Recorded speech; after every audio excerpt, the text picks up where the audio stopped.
Lastly, we have 252 million adolescent girls and boys, and this is greater than the entire population of France, Spain, and the UK.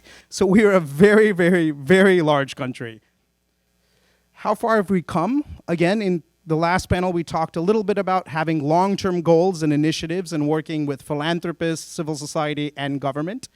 And to give you a sense, we've done actually pretty good in the last 35, 40 years. From 1990 to 2015, infant mortality has decreased by over half, which is fantastic. Unfortunately, we still, though, have 800,000 babies dying every single year. The maternal mortality rate has also dropped by 80% between 1990 and 2015, but we still have 40,000 women dying during childbirth.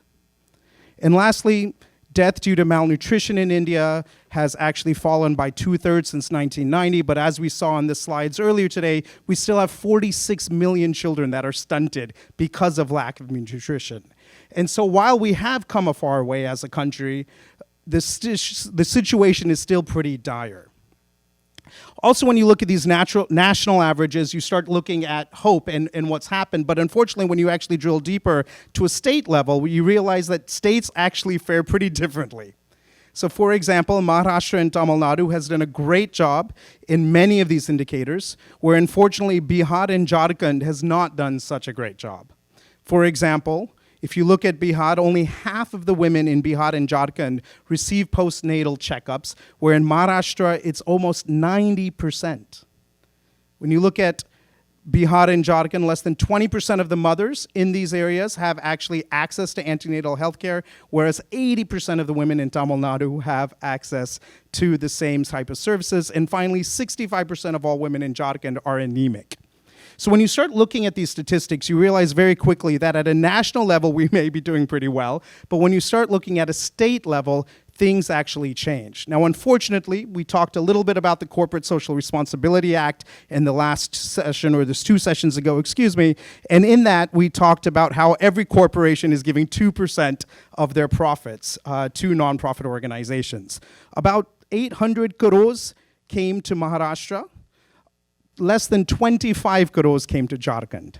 And so the money that's coming are not actually going to these areas, and the money that's given by Indians, not just in India, but Indians living in this country as well, typically go to cities versus these states where they're not from. As you look now at a district level, you start realizing even more critical aspects. So for example, in the Gumla district, 7 out of 10 women have been anemic. In Pakur, 40% of the women were married before the age of 18. And finally, in Simdega, only 2 women received support during their pregnancy. This itself is shocking. And that's why from a Dasra perspective, we decided that given the magnitude of a lot of these issues, number one, we had to have a multifaceted approach. As Anand said in the last conversation, silver bullets do not work, and you need to look at different components in order to actually create change. So number one, you need to look at education, healthcare, and empowerment, which are 3 different interventions. Number 2, again, like we've heard throughout the day, you have to work with multiple stakeholders, including and especially starting with the community to give the solutions, but then working with civil society, working with government health workers. And finally, you not only need to implement programs, but you have to actually see what programs the government is implementing and enable them to implement those programs more effectively. So that's when we decided we would start something called the Dasra Adolescent Collaborative, where we would actually work with multiple organizations in 6 different districts in Jharkhand to really set the stage for adolescents to be empowered so they're not getting married early, to be healthy when they are giving birth to their babies, and to provide short and long-term support on the education side so they're not just learning, but more importantly, as Priya said earlier, they're actually getting gainful employment, which is critical for them and their families. This is a very different approach than many people have. Many people, especially from the Indian diaspora, choose one organization to support for a lifetime, not realizing that multiple organizations and interventions are required to actually create macro-level change on an issue that's so critical, such as child and maternal health. So how are we doing this? Number one, we're looking at issues, again, where the local communities are the most vulnerable. We're moving away from the cities into places like Jharkhand, where most capital does not go or flow. Number two, we're looking at critical macro-level issues across the country, as well as multiple solutions to solve the problem. Again, moving from just scaling a few or one organization to scaling multiple organizations in a particular geography. And number three, we're partnering and supporting the government in advancing some of these issues. As we heard from the last panel, there has been a lot of talk in the nonprofit space and in the philanthropy sector around systems change. And I think really what this means is working at the system as a whole, which means working with multiple partners, looking at systems change at a government level, at a community level, but also as donors, changing the mindsets to not necessarily think about your individual pet project, but how are you actually partnering with not just other donors, but also other NGOs and other stakeholders to solve the issue. Now, this learning has taken us as Dasra 20 years to get to. When we started the organization, we were very keen, and still are, in scaling nonprofit organizations, but we very quickly realized groups like Akshay Patra that are in this room that have done phenomenal work, they cannot feed the over 200 million children that are going to school today.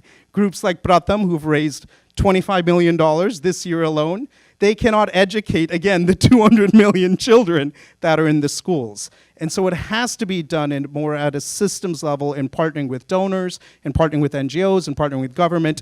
And again, if you look at the first few statistics I showed, change has happened, and it can happen. It does happen with multiple players coming together, working on a particular cause, and focusing on not just inputs, but outputs, outcomes, and impact. And so for the next 10 years, India currently has 20% of the Sustainable Development Goal burden globally. And so if we're not able to actually solve a lot of these issues that we talk about, not just in today's presentation, but in the reports that we've written and the ones that we've talked about, the topics we've looked at anywhere from climate change to child marriage to livelihoods, the world actually is not going to meet the Sustainable Development Goals.